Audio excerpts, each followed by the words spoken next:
sejahtera. Kembali lagi bersama saya Sugiarto Kasirin dalam berita terpilih.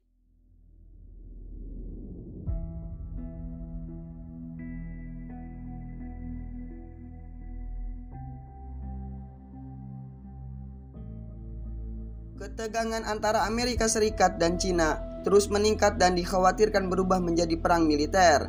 Situasi tersebut telah menjadi pusat perhatian para pemimpin dunia di sidang Majelis Umum Perserikatan Bangsa-Bangsa (UNGA) yang digelar secara virtual.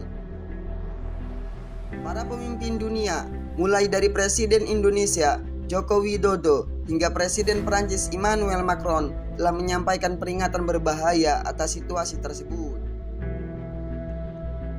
Para pemimpin dunia mengeluarkan peringatan bahaya ketika Washington dan Beijing bentrok pada beberapa masalah, mulai dari perdagangan, teknologi, pandemi virus corona baru COVID-19, dukungan Amerika Serikat untuk Taiwan, klaim Cina di Laut Cina Selatan, hingga tindakan keras Cina di Hong Kong dan Xinjiang. Persaingan antara kedua raksasa ekonomi dunia itu dipertontonkan secara gamblang di PBB saat Presiden Amerika Serikat Donald Trump dalam pidato virtual yang sangat singkat mendesak badan dunia tersebut untuk meminta pertanggungjawaban Beijing karena gagal menahan virus SARS-CoV-2 penyebab COVID-19 yang pertama kali terdeteksi di kota Wuhan, Cina, dan telah menewaskan lebih dari 200.000 orang Amerika dan hampir 1 juta orang di seluruh dunia. Duta Besar Cina untuk PBB, Zhang Jun, seperti dikutip Al Jazeera, Kamis 24 September 2020, menolak semua tuduhan terhadap Beijing sebagai tuduhan yang sama sekali tidak berdasar.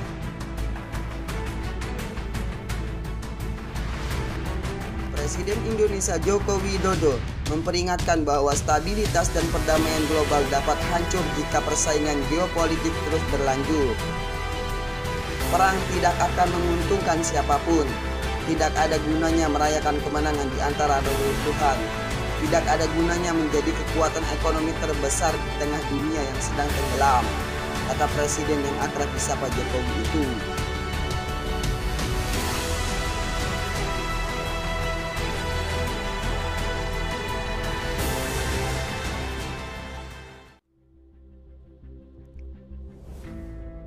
Yang Mulia Presiden Majelis Umum PBB, Yang Mulia Sekretaris Jenderal PBB, Yang Mulia para pemimpin negara-negara anggota PBB, tahun ini genap 75 tahun usia PBB.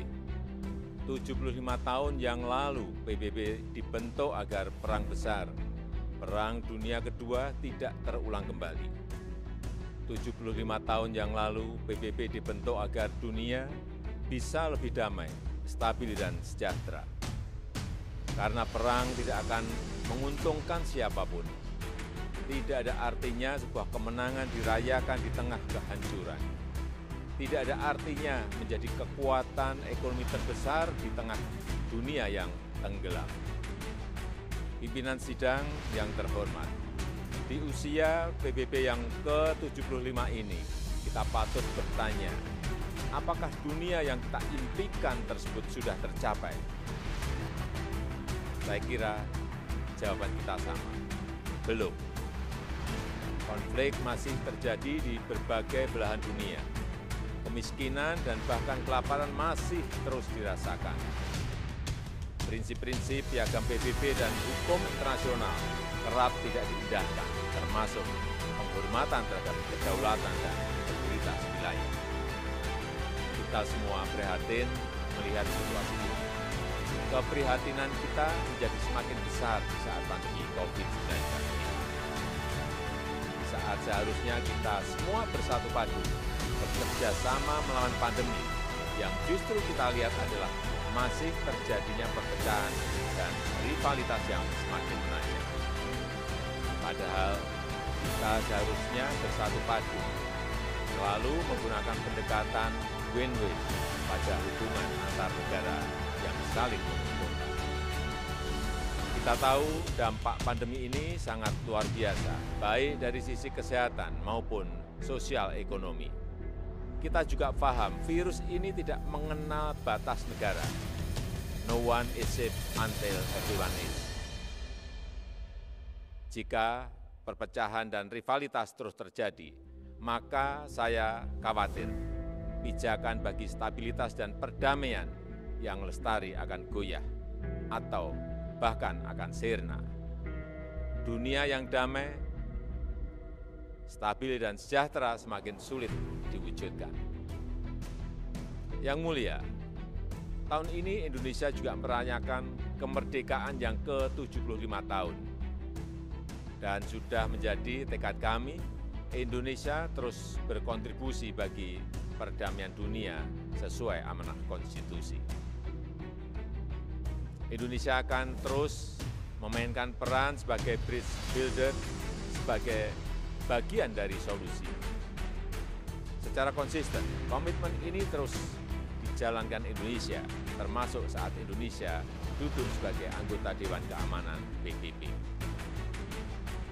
Spirit kerjasama akan selalu dikedepankan Indonesia, spirit yang menguntungkan semua pihak tanpa meninggalkan satu negara pun.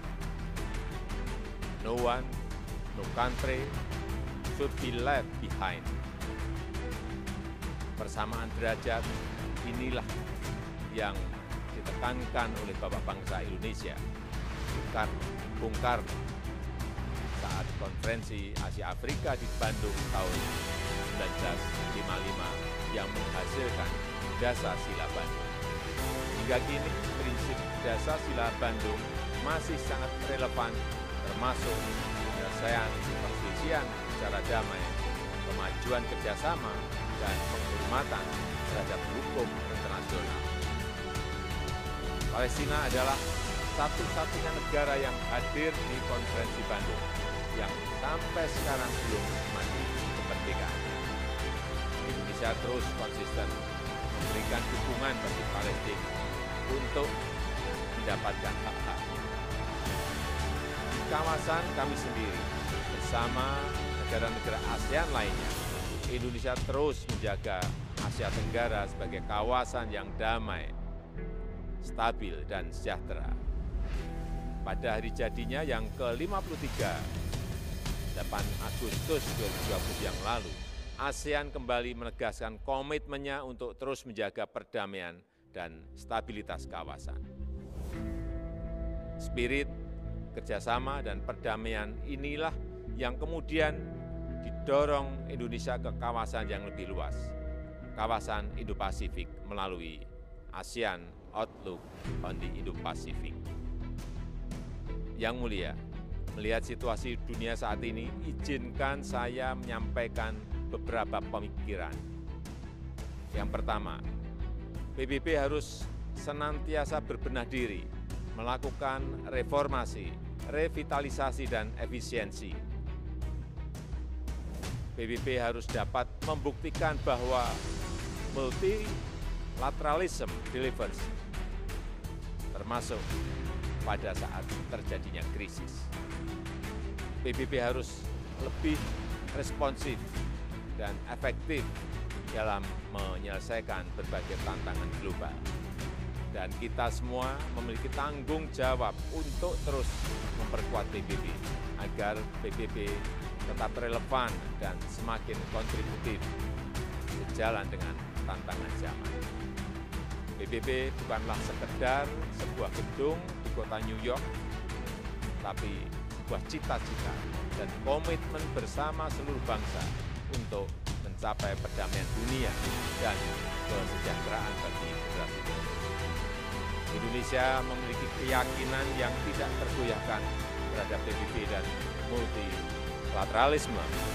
Multilateralisme adalah satu-satunya jalan yang dapat memberikan kesetaraan.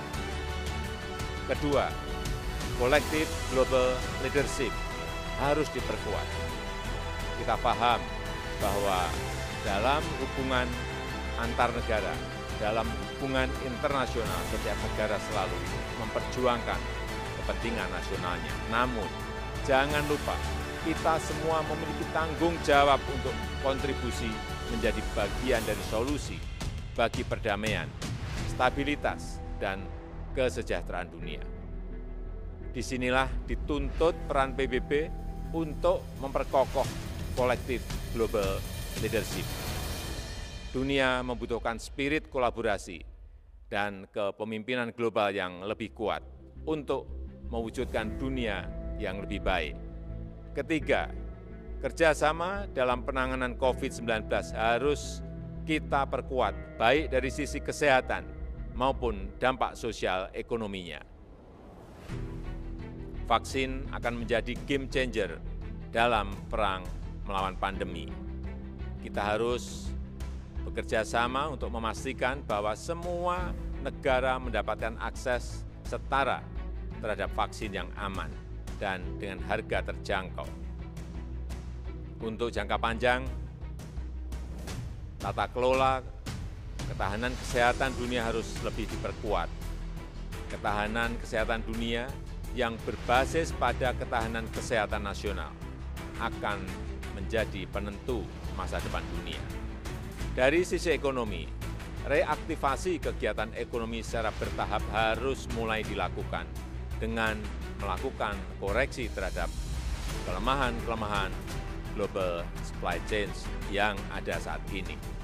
Aktivasi ekonomi harus memprioritaskan kesehatan warga dunia. Dunia yang sehat, dunia yang produktif harus menjadi prioritas kita. Semua itu dapat tercapai jika semua bekerjasama, dan bekerja sama. Mari kita memperkuat komitmen dan konsisten menjalankan komitmen untuk selalu bekerjasama. Demikian, terima kasih. Demikian berita hari ini, saya Sugiarto Kasirin, mohon undur diri. Selamat hidup, selamat beraktivitas kembali. Sampai jumpa. Wassalamualaikum warahmatullahi wabarakatuh.